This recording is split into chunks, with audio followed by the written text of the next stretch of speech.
I think we are what we remember. And what we have in us, they can't take away from you. Let me explain exactly what I mean. We have learned in our century that they can take everything away from you. Your house, your family, your livelihood, that we are all wanderers, more or less hunted on this earth. I would define the history of this century that now hundreds of millions of people in Africa, in the Balkans, Southeast Asia, soon in other places, are becoming Jews, quote unquote. That is to say, are becoming hunted or hunters. What you carry with you, the bastards can't touch. They tell a true story of one of the camps, Birkenau. There was a librarian, one of the great Polish Jewish seminaries, a man with one of those Torah Talmudic memories, not so rare in that culture.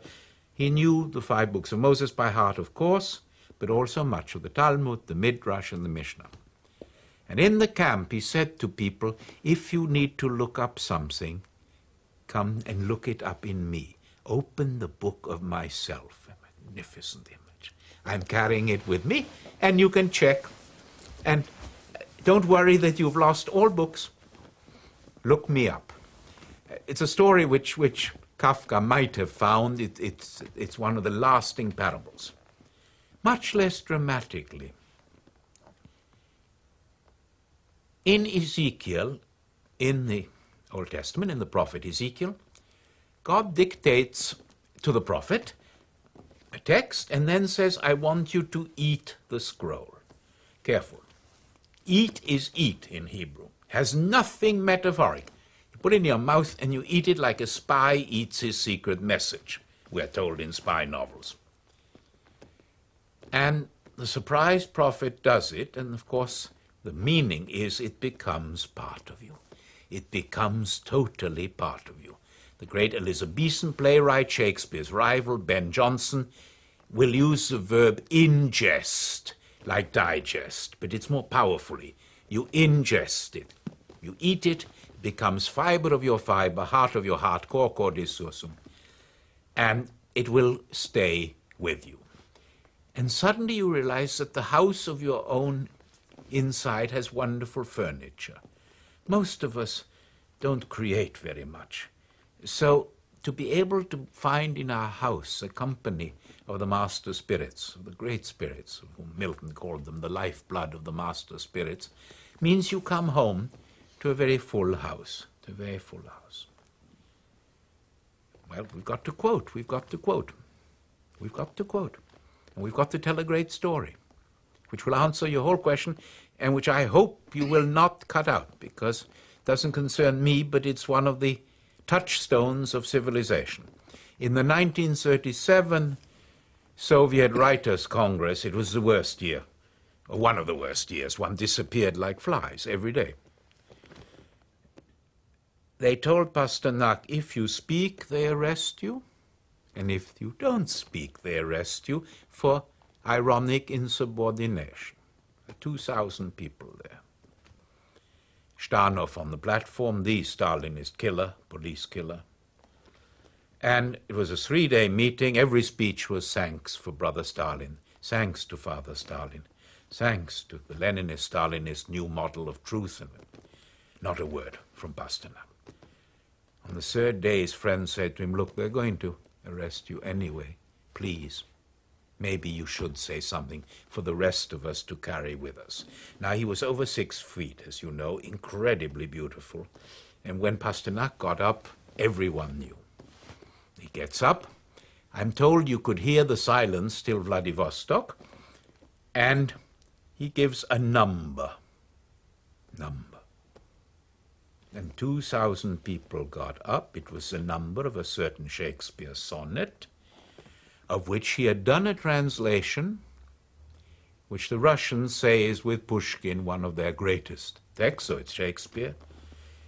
When I summon up Remembrance of Things Past, the sonnet of Shakespeare on memory. I summon up remembrance of things past. And they recited it by heart, the 2,000 people. The Pasternak translation. It said everything. It said, you can't touch us, you can't destroy Shakespeare, you can't destroy the Russian language, you can't destroy the fact that we know by heart what Pasternak has given us, and they didn't arrest him. It's one of the very great stories. When a sweet session of silent thought, I summon up remembrance of things past. The sweet session of silent thought. I'm told that in Russian it's even as magical, as magical. Well, in that case, the sons of bitches don't arrest you, that is, or if they do, it's too late. The other people have your treasure with them. Nobody can arrest everybody.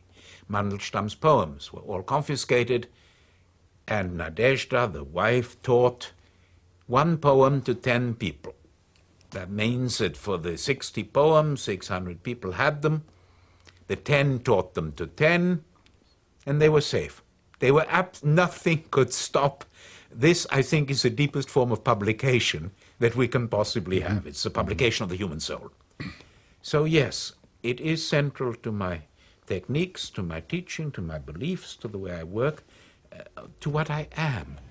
Remember, I belong to a people where in modern times it was said, nothing will remain of you, not even ash. And it is perfectly correct that millions of the names are gone. And no one knows where they are, because they are ash in the wind. They cannot even be buried or visited. Nazis said, the memories of memory will be gone. So the answer is no. You almost did it, but not quite.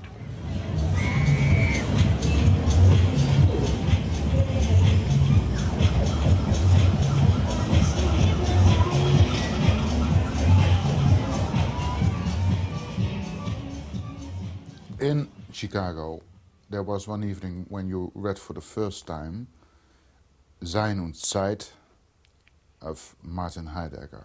Yes, that's how important was that experience? If we talk of beauty and consolation and cultivating the most beautiful and the most consoling elements of life. I have to stop you at the word read. I tried to read. What had happened was a very wise rule by the great Chancellor of the University, Robert Hutchins. Undergraduates were allowed to sit in on graduate seminars on the rule that they did not open their mouths. A brilliant idea.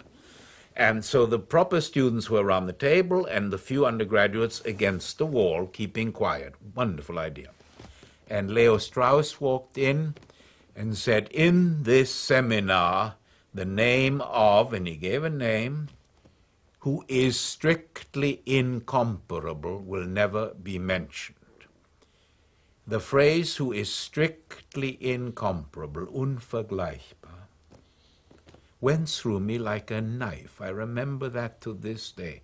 But I hadn't understood the name. And now the point is, American graduate students, differently from many of us in Europe, are really very nice. They're very nice human beings. So I went up to one of them and I apologized. I said, I'm terribly sorry. What was the name? And he said, I will write it down for you. Martin Heidegger, 2 G's, E-R. I ran to the library. I ran. The words, who is strictly incomparable. I didn't know why he couldn't be mentioned. I knew nothing about the background, of course. And I took out Sein und Zeit. And sentence 1 was the end of my hopes. This is literally true. I was a very arrogant little boy, and most books I could handle, or I believed I could handle. Sentence 1, sentence 2, hopeless. And I stared at it and stared at it and said, one day I will try and understand it, but I'm not giving the book back yet. Its physical presence in the little dormitory room seemed to me to say, what you can't yet understand, what maybe will change your life if you do understand it, what you may never understand, what you must try to wrestle with. It's Sir Jacob and the angel wrestling all night. And I deeply believe that there's no harm in trying what you can't yet cope with. In America, they have a very good image for that from the sport of baseball, pitching above your head. When the ball is too quick and just over your head, you can't quite handle it yet. No harm. In a great university, in a great family, in a school, among friends, you will be introduced to things beyond your reach as yet. And your fingers will try to reach and reach like they teach you mountaineering, rock climbing. And you say, I can't reach that next crack. I'm going to fall. My fingers are too short. My toes are slipping. My hands are getting paralyzed. And suddenly the nails go into the crack and you hold and you hold. You aren't yet able to pull yourself up. But even when you just hold, something very important has happened. And that was the encounter with that text.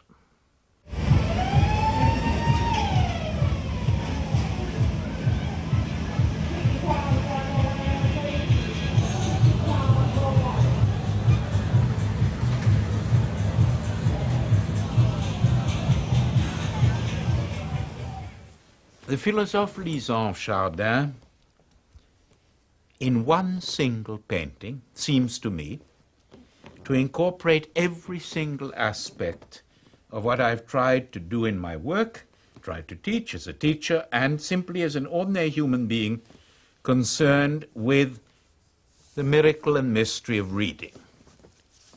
I want to show the different features. He's beautifully dressed. In fact, this fur hat and the wonderful fur coat, some have said it is meant to suggest the solemn clothes of a rabbi on a high holiday.